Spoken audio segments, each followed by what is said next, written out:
오늘 말씀은 에스겔서 46장 16절로 18절까지 말씀입니다.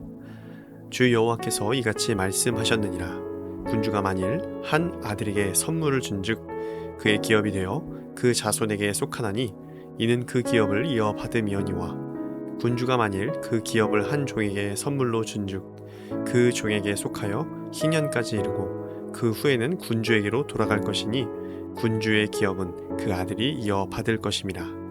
군주는 백성의 기업을 빼앗아 그 산업에서 쫓아내지 못할지니 군주가 자기 아들에게 기업으로 줄 것은 자기 산업으로만 할 것임이라.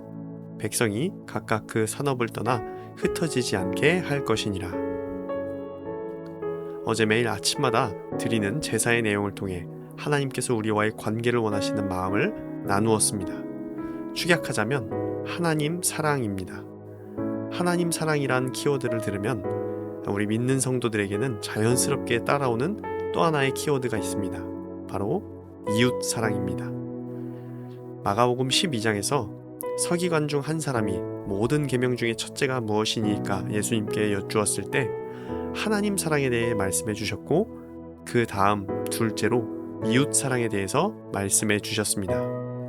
오늘 본문은 하나님께서 어떤 회복이 백성들 가운데 일어나기를 바라는지 그 속뜻을 더 명확히 들여다볼 수 있는 내용입니다.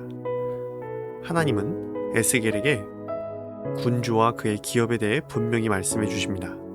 특히 하나님께서 백성들의 기업에 관한 말씀을 군주에게 주신 이유가 있습니다. 아무리 높은 위치에 있는 사람이라 할지라도 백성의 기업을 빼앗아 그들을 쫓아낼 수 없다는 것입니다. 왜냐하면 군주를 포함한 모두가 하나님의 백성이기 때문입니다. 이미 에스겔서 34장에서 지도자들이 양들의 것을 착취한 부분을 분명히 지적하셨습니다. 하나님은 억압과 착취를 당했던 양들에 대해 잊지 않으시고 다시 분명한 말씀을 백성들 가운데 주신 것입니다. 이 두 본문의 말씀을 통해 권력을 가지고 백성을 먹이지 않고 또 백성의 것들을 빼앗는 모든 행위가 얼마나 악한 일인지를 깨닫게 하시고 말씀을 따르도록 하십니다. 즉 하나님은 어제 본문 말씀을 통해 하나님에 대한 마음과 태도를 회복시키셨다면 오늘 본문 말씀을 통해 이웃을 대하는 삶을 회복시키고자 하셨던 것입니다. 마지막으로 18절의 말씀을 다시 보겠습니다. 백성이 각각 그 산업을 떠나 흩어지지 않게 할 것이니라. 하나님께서 백성의 기업을 지키라고 하신 이유가 바로 이 말씀에 담겨 있습니다. 자기 백성이 하나님께서 주신 기업을 잃고 흩어지는 것을 원치 않으셨던 것입니다. 백성들이 아브라함 때부터 약속하신 땅에 머물러 하나님의 백성으로 살아갈 수 있도록 보호하고 계신 것입니다.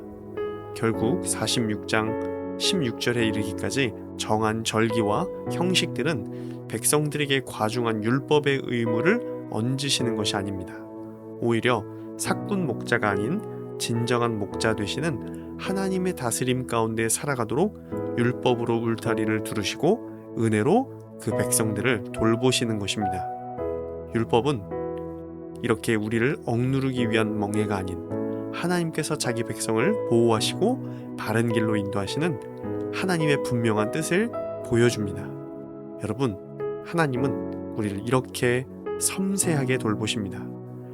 그러니 오늘 이 기도의 자리와 그리고 앞으로의 신앙의 여정이 우리에게 있어서 숙제가 아닌 하나님과의 더욱 깊이 교제하는 자리가 되기를 소원합니다.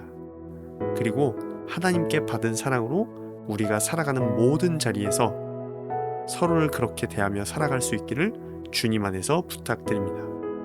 우리를 먼저 사랑하신 우리 주님께 이렇게 마음과 전심을 드릴 수 있는 저와 여러분이 되기를 진심으로 축원합니다. 놀라우신 하나님, 연약한 저희를 위하여 수많은 것들을 예비해 두시고 인도해 주심에 감사를 드립니다.